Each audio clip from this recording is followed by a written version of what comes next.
은퇴 후 알았습니다. 구축 아파트가 정답이었습니다. 젊을 땐 몰랐습니다. 집은 새 아파트여야 한다고 생각했죠. 깔끔한 인테리어, 최신 시스템, 커뮤니티 시설 다 좋아 보였거든요. 그런데 은퇴하고 나서 생각이 바뀌었습니다. 퇴직하고 나니 매달 들어오는 돈이 줄고 갑자기 실속이라는 두 글자가 마음 깊이 다가오더라고요. 이제는 보여지는 것보다는 진짜 필요한 게 뭔지를 따지게 되더군요. 그래서일까요? 은퇴 후 몇 년 지나고 나서야 내가 너무 무리했구나. 구축 아파트가 내게 딱 맞았겠구나 하고 뒤늦게 깨닫게 되었습니다. 이제 막 은퇴하셨거나 은퇴를 준비 중이신 분들께 꼭 말씀드리고 싶은 게 있어요. 신축만이 정답은 아닙니다. 어쩌면 여러분 삶에 더 잘 어울리는 건 바로 구축 아파트일지도 모릅니다. 1. 관리비 아끼고 생활비도 줄었어요. 24년차 직장 은퇴 후 김종수 씨의 이야기. 김종수 씨는 60세에 정년 퇴직을 했습니다. 서울 외곽 신도시에 있는 4년 된 신축 아파트에서 살고 있었죠. 엘리베이터도 빠르고 헬스장에 작은 도서관까지 있는 아파트였습니다. 그런데 은퇴 후 6개월이 지나니 점점 부담이 느껴졌다고 합니다. 매달 나가는 관리비가 30만 원 훌쩍 넘더라고요. 여름, 겨울엔 40만 원도 찍었고요. 체육시설도 한두 번 쓰고 말지 매일 이용하는 것도 아닌데 말이죠. 결국 김 씨 부부는 결단을 내렸습니다. 관리비가 저렴하고 유지비가 덜 드는 곳으로 이사하자고요. 이들이 선택한 건 90년대 중반에 지어진 25년차 구축 아파트였습니다. 오래됐지만 동네가 조용하고 상권도 가까웠어요. 무엇보다 실거주에 필요한 인프라는 충분했습니다. 이사 후 어떤 변화가 있었냐고요? 관리비가 평균 15만 원 정도로 확 줄었어요. 월세도 아니고 집은 제 이름인데 매달 내는 고정 지출이 그 정도 줄어드니까 진짜 살만해졌죠. 결과적으로 김 씨 부부는 한 달에 약 20만 원씩 절약하게 되었고 그 돈으로 취미 활동도 하고 손주들 간식도 사줄 수 있게 되었다고 합니다. 2. 내 발에 맞는 신발처럼 익숙한 동네가 더 편해요. 62세 싱글 여성 박경자 씨의 선택. 박경자 씨는 남편과 사별한 뒤 혼자 살아가고 있습니다. 오랫동안 살던 도봉구 쪽 오래된 아파트에서 은퇴 후에도 그대로 살고 있었죠. 주변에서는 재건축 들어간다. 지금 팔고 신축으로 옮기자는 말도 많았답니다. 실제로 집값도 조금 올랐고 팔면 시세 차익도 좀 있었죠. 하지만 박 씨는 이렇게 말합니다. 이 동네 골목, 마트, 병원, 약국 다 내가 눈 감고도 갈 수 있는 곳이에요.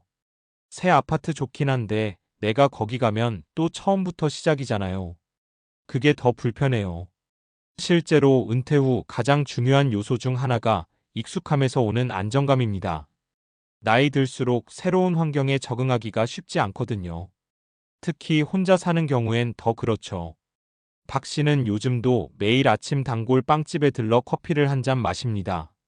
동네 치과도 약국도 그녀가 수십 년간 이용해온 곳입니다. 그녀에게 구축 아파트는 단지 오래된 집이 아니라 오랜 시간 쌓아온 삶의 기억과 연결된 공간이죠. 3. 리모델링 한 번 했더니 신축 안 부럽더라고요. 은퇴 후 집을 고쳐 쓴 이대성 씨 부부. 이대성 씨 부부는 은퇴하면서 마지막 이사라는 생각으로 집을 알아보기 시작했습니다. 처음엔 신축을 살펴봤지만 가격이 너무 부담스러웠죠. 수도권에서 30평대 신축은 기본이 10억이 넘었습니다.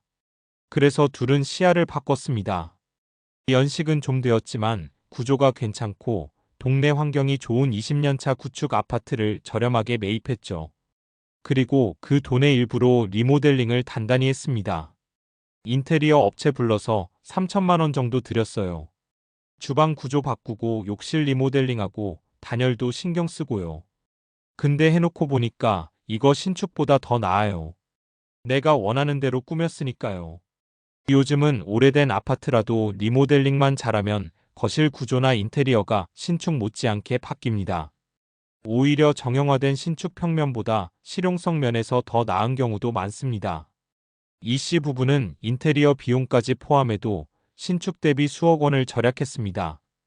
그 덕분에 여행 자금도 확보했고 여유 자금은 정기예금으로 넣어두었습니다. 구축 아파트의 진짜 장점 정리해보자면 이야기를 세 가지로 풀었지만 공통적으로 보이는 장점들이 있습니다. 생활비 절감, 관리비, 주차비 등 고정 지출이 낮아 은퇴 후 수입 감소에 대응 가능, 익숙한 생활 인프라, 병원, 시장, 단골 가게 등 오랜 시간 형성된 동네 네트워크, 경제적 여유 확보, 신축 대비 매입가가 낮아 여유 자금 운용 가능, 내 입맛대로 리모델링 가능, 실용성과 취향에 맞춘 공간 구성 가능. 결론 좋은 집의 기준은 은퇴 후 달라진다. 신축은 좋습니다. 편리하고 보기 좋죠. 하지만 은퇴 후 삶의 중심은 실속과 안정감입니다. 좋은 집의 기준은 젊을 때와 다릅니다.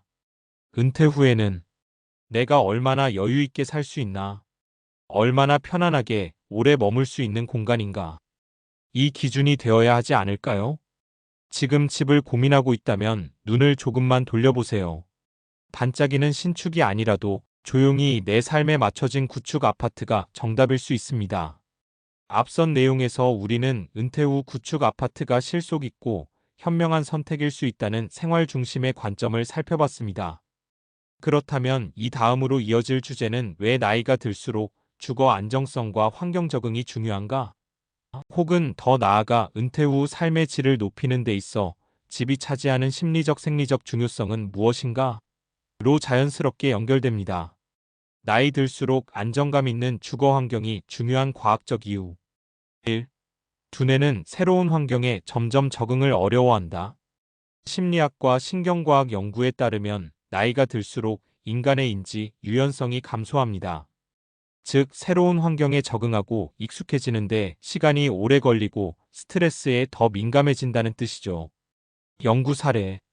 하버드 의과대학에서는 고령자에게 익숙한 환경과 낯선 환경에서의 스트레스 반응을 측정한 실험에서 익숙한 장소에서는 코르티솔 스트레스 호르몬 수치가 크게 줄어드는 반면 낯선 환경에서는 쉽게 과잉 반응하는 경향을 보였다고 밝혔습니다.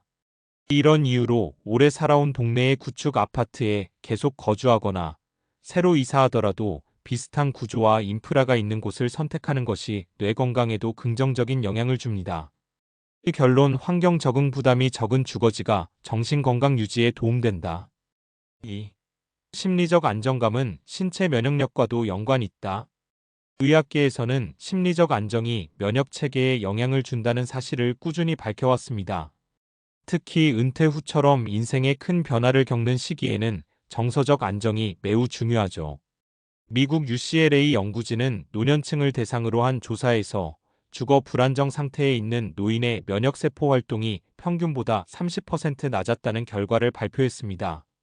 또 다른 연구에서는 자신이 익숙하고 편안한 곳에 거주하고 있다고 느끼는 사람들의 수면 질이 훨씬 높았으며 수면이 면역에 긍정적 영향을 미친다고 보고했습니다. 이런 점에서 조용하고 구조가 익숙한 구축 아파트는 안정된 잠자리, 예측 가능한 생활 패턴을 만들어줍니다. 이는 단순한 편안함 이상의 건강보호수단이라고도 할 수 있어요. 결론 정서적 안정이 면역력 유지에 직접적으로 도움을 준다. 3. 동네 인프라는 노년의 자율성과 직접 연결된다. 노후에 겪는 가장 큰 문제 중 하나가 바로 의존성입니다. 차를 끌기 힘들어지고 대형마트나 병원이 멀리 있으면 사소한 일도 가족에게 부탁하게 되죠. 하지만 도보 생활이 가능한 구축 아파트 중심의 동네는 이야기가 다릅니다. 실제로 도보권 인프라가 잘 갖춰진 동네에 사는 노인들의 우울증 발병률이 그렇지 않은 곳보다 50% 낮다는 통계가 있습니다. 일본 도쿄대학의 도시건강연구팀은 반경 500m 이내에 편의시설이 있는 거주지의 고령자가 더욱 활발한 사회적 활동을 한다고 밝혔습니다. 걷기 좋은 환경은 신체 기능 저하를 막아주고 독립적인 생활을 지속할 수 있게 합니다. 결론 구축 아파트가 많은 성숙한 동네는 고령자의 자율성과 삶의 질에 기여한다. 다시 말해보면 은퇴 후 삶에서 구축 아파트가 단순히 경제적인 선택을 넘어서 생리적 안정, 심리적 편안함, 생활의 자율성까지 챙겨주는 선택이라는 것이 여러 연구와 경험을 통해 증명되고 있습니다. 요소 신축 아파트 구축 아파트 초기 비용 높음 낮음 관리비 상대적으로 높음 비교적 낮음 생활 인프라 새로 조성되는 경우 많음, 이미 완성된 경우 많음. 정서적 안정감, 이사 후 적응 필요, 익숙한 구조와 동네. 리모델링 가능성, 제한적 자유로움. 건강, 면역, 영양, 간접적 안정감으로 긍정적 영향. 마무리하며 노후 주거의 핵심은 결국 이것. 은퇴 후에는 집이 단순한 자산이 아닙니다. 그 집에서 내가 얼마나 심리적, 육체적으로 안정감을 느끼는가, 얼마나 자율적이고 독립적인 삶을 이어갈 수 있는가가 더 중요하죠. 신축은 눈에 보이는 스펙이 좋지만 구축은 시간이 쌓아준 삶의 밀도가 있습니다. 혹시 지금도 신축으로 옮겨야 하나? 이 낡은 집 계속 살아도 되나? 고민 중이신가요? 한 번쯤 뇌과학, 심리학, 생활경제학의 관점에서도 다시 생각해 보시길 권해드립니다. 정답은 결국 내 삶에 가장 맞는 집입니다.